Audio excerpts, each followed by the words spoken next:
السلام عليكم. عليكم السلام. እንዴት ነህ? አልሐምዱሊላህ ደህና ነኝ።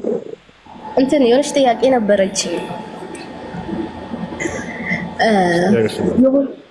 የሆኑ ጎረቤት አሉን እና እኛ ቤት ጎረቤት ማለት ሌላ እምነት ተከታዮች ናቸው።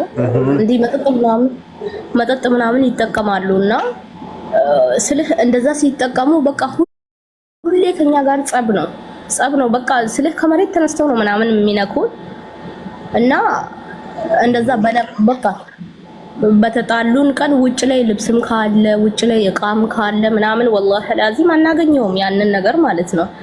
ወስደው ይጥሉታል ይሁን አላውቅም። እቃም ካለ ወይ ይሰበራል ምናምን እንደዛ እና እንደዛ ያለ በቃ የሆነ ቀን ቤት ገብተው የሆነ አስፈላጊ ነገር ሰበሩብን። ከዛ የሆነ ሰዓት ላይ ከነሱ ቤት ደግሞ የሆነ ነገር ጠፋ ሲባል ሰማን። ከዛ ያ ጠፋ የተባለው ነገር ከቤተሰቤ የሆነ አካል እጅ አየሁት። ያንን እቃ ማለት ነው ቆይቷል የዛሬ ምናምን አመት እና እኔ ለማንም አልተናገርኩም ያን ነገር። ከዛ በቃ እነሱ ያን እቃ የት እንዳደረሱትም አላውቅም፣ አልታወቀም ማለት እነሱ አልሰሙም ያን እቃ ማን እንደወሰደ ምናምን። ያ እንደዛ ቀረ። እኔ አሁን ላይ ለነሱ ሳልናገር ያ የተወሰደውን እቃ ግምቱን ይሄን ያህል ነው ስልህ በራሴ ገምቼ ለነሱ ሳልነግራቸው ዝም ብዬ መስጠት እችላለሁ። ይከፍለዋል ያን ነገር ማለት ሐቁን ያወጣው። እቃው የማን ነው? ለነሱ እቃው የሴትየዋ ነው። እቃው እኮ የተወሰደባት ሴት ካለች አንቺ ነሽ ሐቋን የወሰድሽባት ያንን እቃ? እኔ አይደለሁም፣ ከቤተሰቤ የሆነ አካል ነው የወሰደው እና አልነገርኩም። እኔ በቃ ያኔ አየሁ ሴት በቃ ባጭሩ መስጠት ትችያለሽ። ገዝተሽ ማንነቱን ሳትናገሪ በመካከላቸው መጣላት እንዳይፈጠር የዛኔ ለባለቤቱ ያለን እቃ ገዝተሽ መስጠት ትችያለሽ። ግዴታ እቃው ነው መሆን ያለበት? ብር ገምቼ መስጠት አልችልም? ከተቻለ እቃ ካልተቻለ ያን እቃ ማግኘት ካልተቻለ እቃውን ሊመጥብ ይችላል ተብሎ የሚታሰብን ገንዘብ መስጠት። ባልናገር ችግር የለውማ ማለት ለነሱ የዚህ እቃ እንትን ነው ብዬ ዝም ብዬ እንደ ሀዲያ መስጠት እችላለሁ ሳልነግራቸው። ይከፍላል ማለት ነው ያንን ሀቅ የወላ ማለት የቤተሰቦቼ ስለሆነ የወሰዱት። አዎ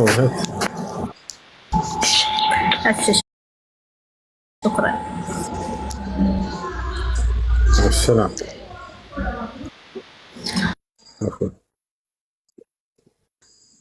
ماشي ይኸው እሱ ጋር ገባሁ። ሰላም አለይኩም። عليك السلام ورحمة الله. እንዴት ነህ? لا الحمد لله. እዚህ እኮ በቤተሰብ እያወራን አጋጣሚ እና የሆነ ነገር እንድታስረዳልኝ ነበር። እሺ ውዶ አሁን ሻወር ወስደን መስገድ አንችልም ነይተን? እሺ በዚህ ጉዳይ ላይ በዑለሞች መካከል ሁለት ሀሳብ አለ። ግማሽ ዑለሞች ሻወር ኡስታዝ አንዴ ይቅርታ አንዴ ይኸውና ብቻ እሺ ሻወር ውዱን ያጠቃልላል ወይንስ አያጠቃልልም የሚለው ጉዳይ በዑለሞች መካከል ሁለት ሀሳብ አለ። ግማሽ ዑለሞች ውዱን ያጠቃልላል ብለው የተናገሩ አሉ። ሰውየው በልቡ ውዱን እስከነየተ ድረስ ሙሉ ሻወር መውሰዱ ውዱን ያጠቃልልለታል፣ እንደ አዲስ ውዱ ማድረግ አይጠበቅበትም ብለው የተናገሩ አሉ። ሌሎች ደግሞ ይህ ከጀናባ ትጥበት ከሆነ ነው ውዱን የሚያጠቃልለው፣ ከጀናባ ትጥበት ውጭ የሆነ ትጥበት ውዱን አያጠቃልልም፣ ውዱ ለብቻው መደረግ አለበት ብሎ የተናገሩ አሉ። ይህ ከኺላፍ ለመውጣት ሲባል ሼክ ኢብኑ ዑሰይሚን በዚህ ጉዳይ ላይ የእርሳቸው ከሁሉም የተሻሉ ናቸው። መሳለት الفقهية ላይ እርሳቸው በጣም ዓሊም ናቸው። የእርሳቸው አቋም የትኛው ነው ከተባለ ሁለተኛ ነገርኳቸው ነው። እሱም የጀናባ ትጥበት ከሆነ ውዱን እስከነየተ ድረስ በልቡ ሰውየው ውዱን ያጠቃልልለታል። ከጀናባ ትጥበት ውጭ የሆኑ ትጥበቶች ግን ውዱ ያስፈልጋቸዋል የሚል አቋም ነው ያላቸው እርሳቸው። ለምሳሌ ለጁሙዓ ትጥበት ሊሆን ይችላል፣ አዲስ ልብስ ለመቀየር ሊሆን ይችላል፣ ስለሞቀው ሻር ሊወስድ ሊሆን ይችላል ሰውየው። በዚያ ሰዓት ከሆነ ውዱን ማድረግ አለበት ለብቻው ብለው ተናግረዋል። هذا هو والله أعلم. ايش جزاك الله مرحبا. በጣም ነው የሚያሰቃየኝ። ግን ለውጭ ሰው በቃ በጣም ጥሩ ሰው ነውና ፍቺ መፍታት እፈልጋለሁ ሲል ቤተሰቦቼ አይቻልም ይሉኛል። እና ስለዚህ እኔ መፍታት ፍቺ መጠየቅ እችላለሁ። ግን የኔ ቤተሰቦች እሱ መፍታታችን ይሉኛል፣ ጥሩ ሰው ነው ይሉኛል ማለት ምን አድርጎሽ ነው? ምን ያጎደለብሽ የበደለሽ ነገር አለ ወይንስ ለአንቺ ትኩረት አለመስጠቱ ብቻ ነው እንትን ያለሽ በሱ ላይ እንድትቀየም ያደረገሽ? ማለት አይረዳኝም። እኔን አሁን ደክሞኛል ስለው አልደከመሽም ነው የሚለኝ፣ አሞኛልም ስለው እንደዛ እና ደግሞ ይሰርበኛል ማለት ነው። አንድ ሰው ሚስቱን የሚሳደብ ከሆነ የእሷን ችግሮች የማይረዳት ከሆነ በዚህ ነገር ላይ ይህን እንዲያስተካከል በተለይ ተሳዳቢ ከሆነ ይህ ፍች የሚያስጠይቅ ነገር ነው።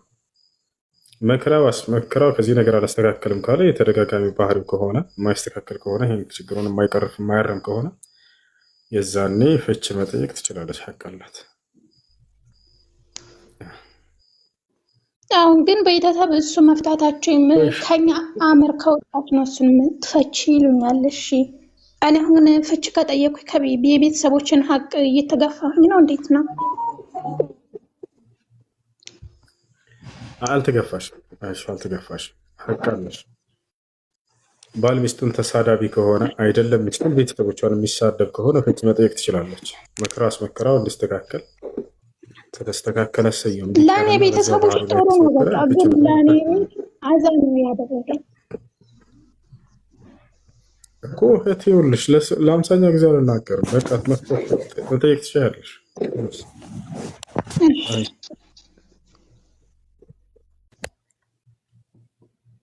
እሺ ሰላም አለይኩም። ወአለይኩም ሰላም ወራህመቱላሂ ወበረካቱ። እኔ ጥያቄ ያለኝ ሰላት እየሰገድኩኝ ነስር ያነስረኛልና ያ እንዴት ይታያል?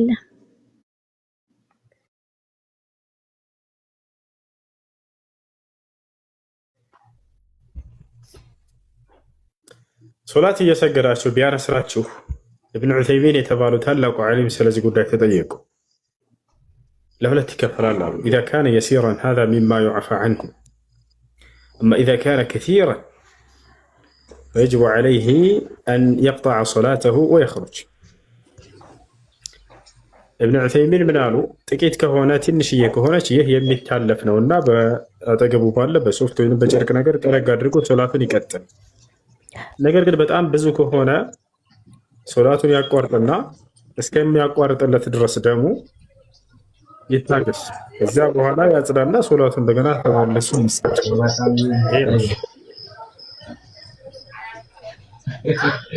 እሺ